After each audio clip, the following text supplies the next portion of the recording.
Qaidabad man चौक पर मीठे पानी की लाइन टूटने से सड़क बुरी तरह टूट फूट का शिकार हो गई है। जगह जगह गड्ढे बनने से ट्रैफिक की रवानी मुतासिर और रोज़ाना हादसात पेश आ रहे हैं। इस हवाले से मज़ीद तफसीलात बता रहे हैं नुमाइंदा 5 न्यूज़ बशारत हुसैन। जी बिल्कुल, इस समय मौजूद हूँ कैदाबाद मेन चौक पे। मेरे अकब में आप देख सकते हैं कि मीठे पानी की लाइन टूटी है, जिसकी वजह से ये रोड टूट फूट का शिकार है।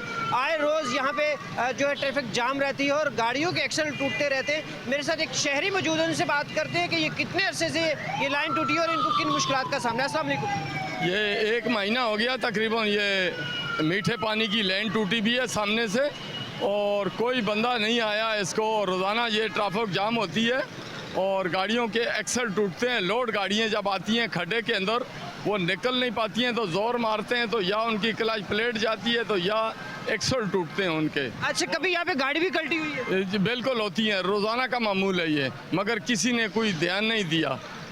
आप बिल्कुल ही, जैसा कि हमने शहरी से बात की, शहरी का कहना है कि ये अरसा दराज से ये रोड टूट फूट का शिकार है और ये मीठे पानी की लाइन है जो ये अरसे दराज से टूटी हुई। शहर कराची के अंदर मीठे पानी की वैसे ही किल्लत है, लेकिन वाटर एंड सीवरेज बोर्ड वाले बिल्कुल अपनी नाकस कारकर्दगी उनकी नज़र आ रही है, क्योंकि ये रोड जो है ये मेन रोड है कैदाबाद का, जहाँ हैवी ट्रैफिक यहाँ से गुजरती है और आए रोज़ यहाँ पे जो है ट्रैफिक जाम रहती है और गाड़ियों के एक्सल टूटते हैं। जी।